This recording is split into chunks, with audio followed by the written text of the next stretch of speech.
ఉచిత బస్సు కన్నా మహిళలకి రక్షణ ఇవ్వమని చెప్తాను సార్.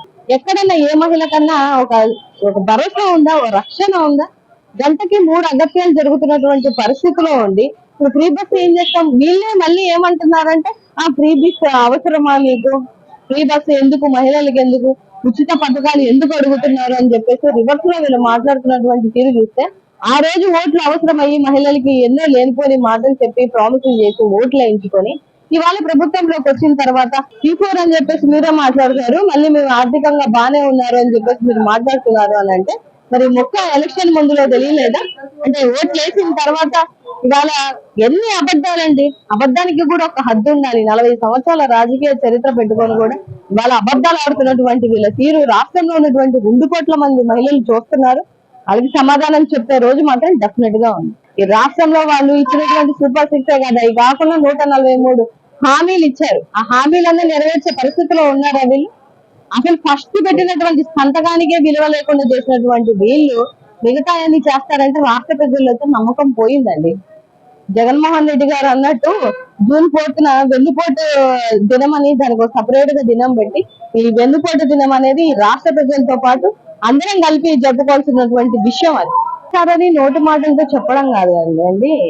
మీకు ఏమన్నా బడ్జెట్ లో పెట్టారా? బడ్జెట్ లో పెడితే వాళ్ళు అమలు చేస్తారని అర్థం అవుతుంది. నోటి మాటల్లో మేము అమలు చేసేస్తాం అని అంటే ఎలాగవుతుంది? ఏ లెక్కన చేస్తారు మీరు? అమలు చేసే ఉద్దేశం లేదు. పెన్షన్స్ అంటున్నారు, ఎన్ని లక్షల పెన్షన్లు తీస్తారో ఒక శ్వేతపత్రాన్ని రిలీజ్ చేయమని చెప్పండి. ఈ రాష్ట్రంలో వాళ్ళు వచ్చిన తర్వాత ఎన్ని పెన్షన్స్ పోయాయండి? ఎంత మంది అవతాతలు చనిపోయిన పరిస్థితులు ఉన్నాయండి?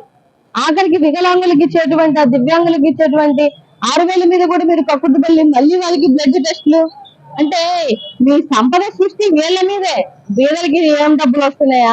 ఆ డబ్బులు ఎలా తీసేయాలా, వాళ్ళకి ఎలాగా ఈ లబ్ధి చేకూరుతుందా, ఈ లబ్ధి చేకూరకుండా ఏం చేద్దామని ఆలోచన దృక్పథంతో ఉన్నారు తప్పితే వీళ్ళు సంపద సృష్టించలేరు, జనాలకి ఏమీ చేయలేరు. మీరు ఒక మహిళ మేయర్ అయి ఉండి ఒక బీసీ మహిళ మీద మీరు కక్ష సాధింపు భాగంలో 11 నెలలు 10 నెలలు టైం ఉంటే కూడా లాక్కోవాలని మీకు బలగం లేకపోయినా కూడా వైఎస్ఆర్సీపీలో ఉన్నటువంటి కార్పొరేటర్లందరినీ ఇబ్బంది పెట్టి ఫ్లైట్లు వేసుకొని వెళ్ళి మరి ఇబ్బంది పెట్టినటువంటి సంగతి జనాలు వీడియోలు చూడలేదా? వాళ్ళకి అర్థం అవ్వలేదా?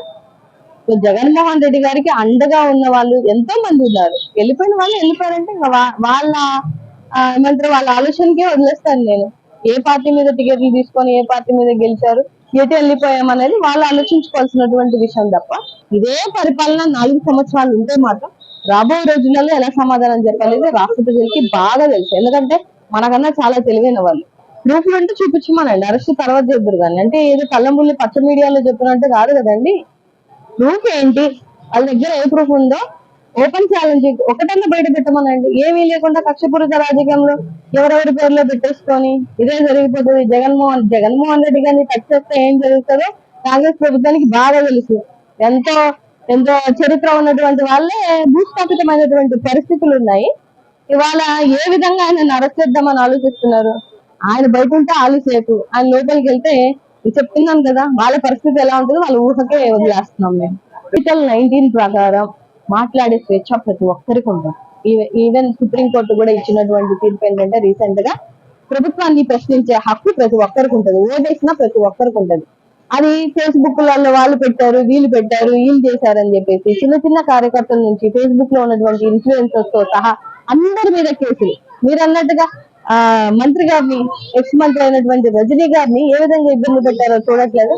అసలు 111 ఎందుకు అప్పులలో అవుతుంది అనేది జనాలకు అర్థం అవ్వట్లేదు.